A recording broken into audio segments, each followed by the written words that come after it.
Қайырлы күн, құрметті оқушылар. Бүгін бізде 16-да 12-ші сабақ. Сабақтың тақырыбы крахмал және целлюлоза. Ал ендеше бастайық. Бастамас бұрын ручканы қосып алсаң. Так, алдарыңызда крахмалдың құрылымдық формасы көрсетілген. Крахмал деген затта 6 бұрыш орналасады және 2 крахмал молекуласы осылай оттек арқылы байланысып тұру қажет. Бұл бізде осылай көп нүктелердің орнында ары қарай тағы да 6 бұрыш. Ол 6 бұрыш басқа 6 бұрышпен солай жалғасып кете береді.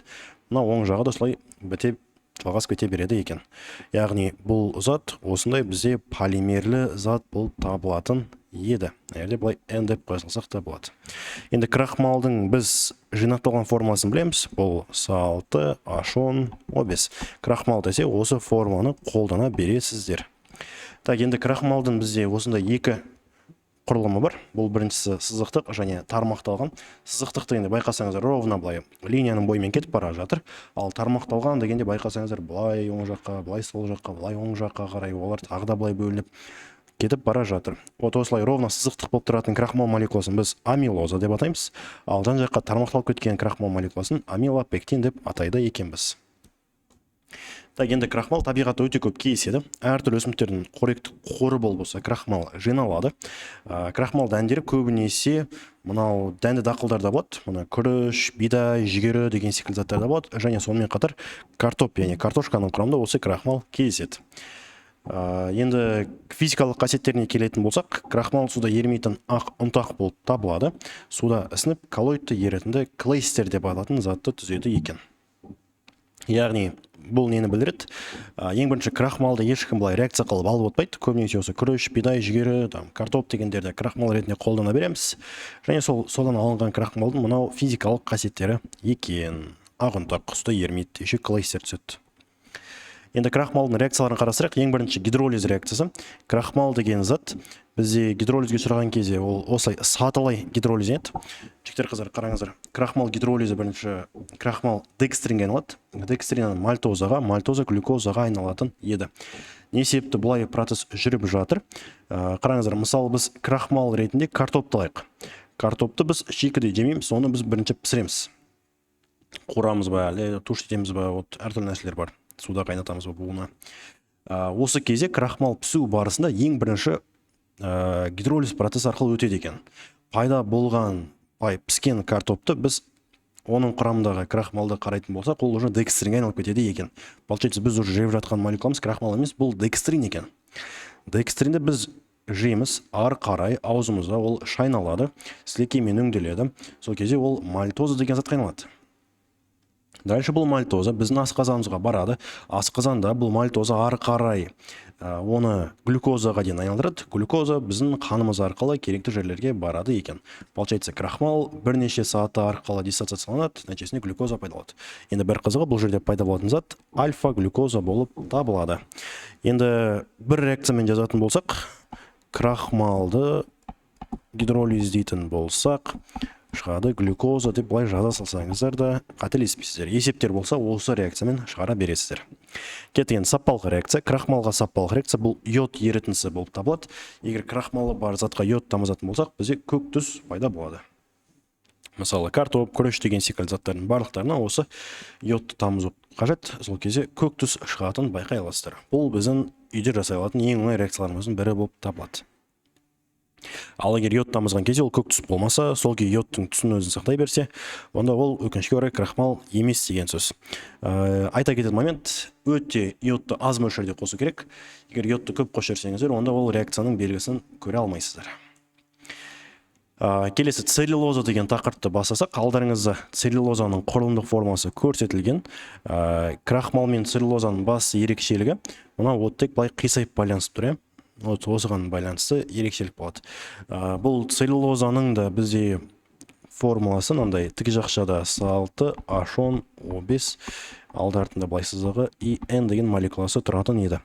Енді бір қызығы крахмалдың макромолекуласының пішіні сызықтық және тармақталған болса, бұныкі тек сызықтық болып табылады екен. Тек сызықтық. Енді алдарыңызда целлюлозаның алынуы. Целлюлозаны көбінесе біз жігіттер қыздар ағаштан жасаймыз. Целлюлозаны ешкім былай реакция қылып алып қойды, ағашты алып жұмсай береді. Ағаш деген целлюлоза.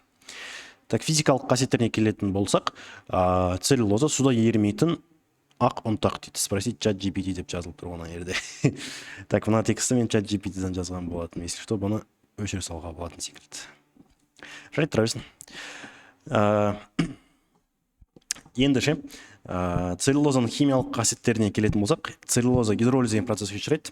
Енді целлюлозаның ең басты ерекшелігі, жаңа крахмал бірнеше саты арқылы гидролизге ұшырап жатса, декстринге айналып, потом мальтозаға айналып, потом ғана альфа-глюкоза болып жатса, біздегі целлюлоза олай бірнеше саты арқылы жүрмейді екен. Ол бірденнен осылай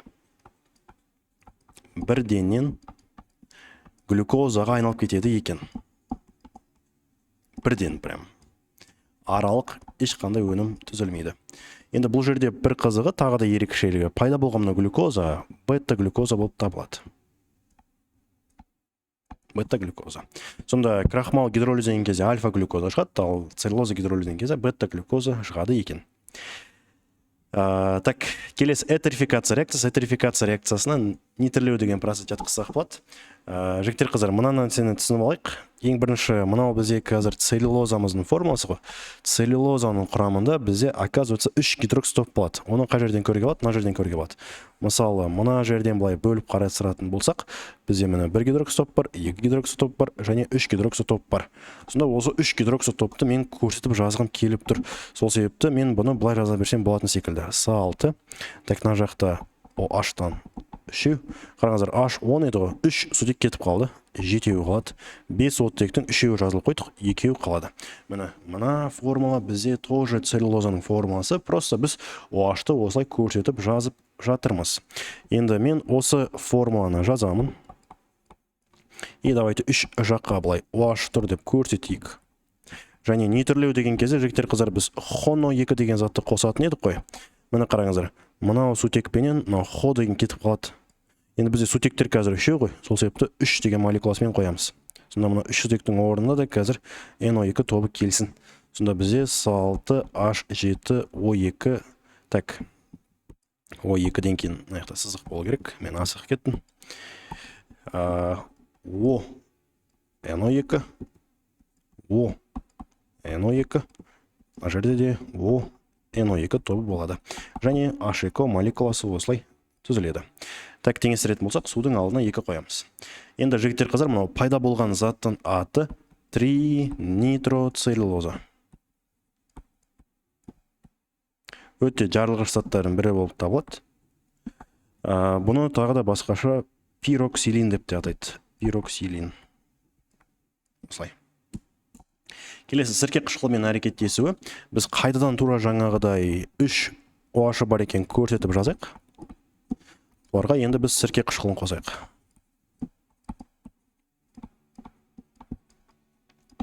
Так, мына қараңыздар, сутекпенен OH кетіп қалады. Сутектер бізде 3 болғаннан кейін сірке қышқылынан да 3 молекула керек. Сонда С6H7O2 3 оттек. Бұл оттектерген аяқта СО деген топ алғанады. Ал бұл СО-лар ары қарай СH3-мен жалғану керек еді. Және жанында тағы да осылай су молекуласы түзіліп кетеді. Енді жігіттер қыздар, қараңыздар, біз қазір 3 сірке қышқылын қосып жатырмыз. Сол себепті біздің пайда болған затымыз целлюлоза триацетаты.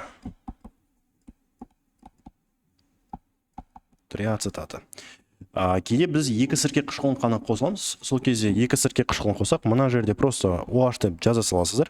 Және ол целлюлоза диацетаты болып атала береді.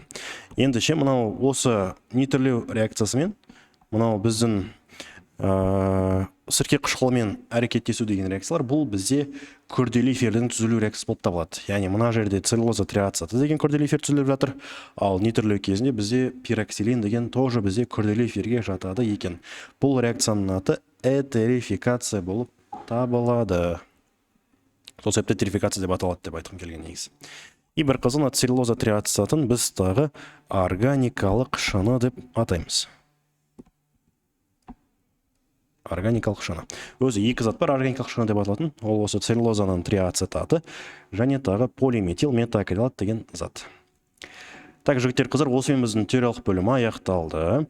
Әдеттегідей 5 сұрақ дайындап қойдым. Осы 5 сұраққа жауап беріп кетіңіздер. Кеттік. Бірінші сұрағымыз, екінші сұрақ, үшінші сұрақ, төртінші сұрақ және бесінші сұрақ.